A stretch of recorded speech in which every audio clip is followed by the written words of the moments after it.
Have you ever wondered why some words sound so different today compared to how they looked in older texts, or even how related languages have words that seem to share a root but have completely different sounds?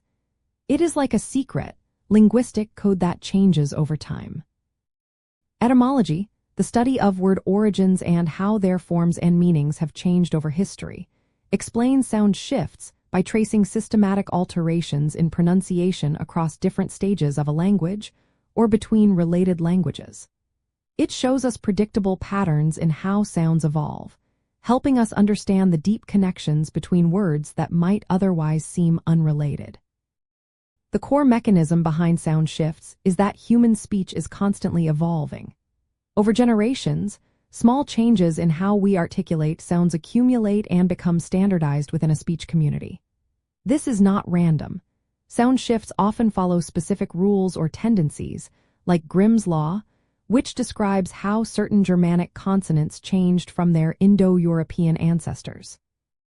For instance, the original P sound in Proto-Indo-European often became an F in Germanic languages. Think of the Latin pater becoming the English father. Another common shift is vocalization, where a consonant might turn into a vowel sound, or palatalization, where sounds become softer, moving towards the palate. These changes are influenced by factors such as geographical proximity, language contact, ease of articulation, and even changes in the surrounding sounds within a word, a phenomenon called assimilation. Etymologists analyze these consistent patterns by comparing cognates, which are words in different languages that share a common linguistic origin. By meticulously charting these transformations, they can reconstruct earlier forms of words and even entire ancestral languages.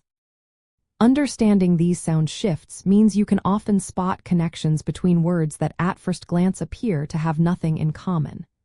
When you learn a new word, knowing about common sound changes can help you recognize its relatives in other languages or in older forms of English. This insight enhances your vocabulary and deepens your appreciation for the interconnectedness of language. One fascinating, insider detail is Werner's law, an important addendum to Grimm's law. It explains why some Germanic consonants did not follow Grimm's law, revealing that the position of the original accent in Proto-Indo-European words actually influenced these sound changes. Another example is the Great Vowel Shift in English, a dramatic series of changes in the pronunciation of long vowels that occurred between the 15th and 18th centuries. This is why our written vowels often do not match their spoken sounds today. The spelling was largely fixed before the shift. Ultimately, etymology uses the evidence of sound shifts to unlock the historical journey of words, revealing the intricate processes that shape our languages.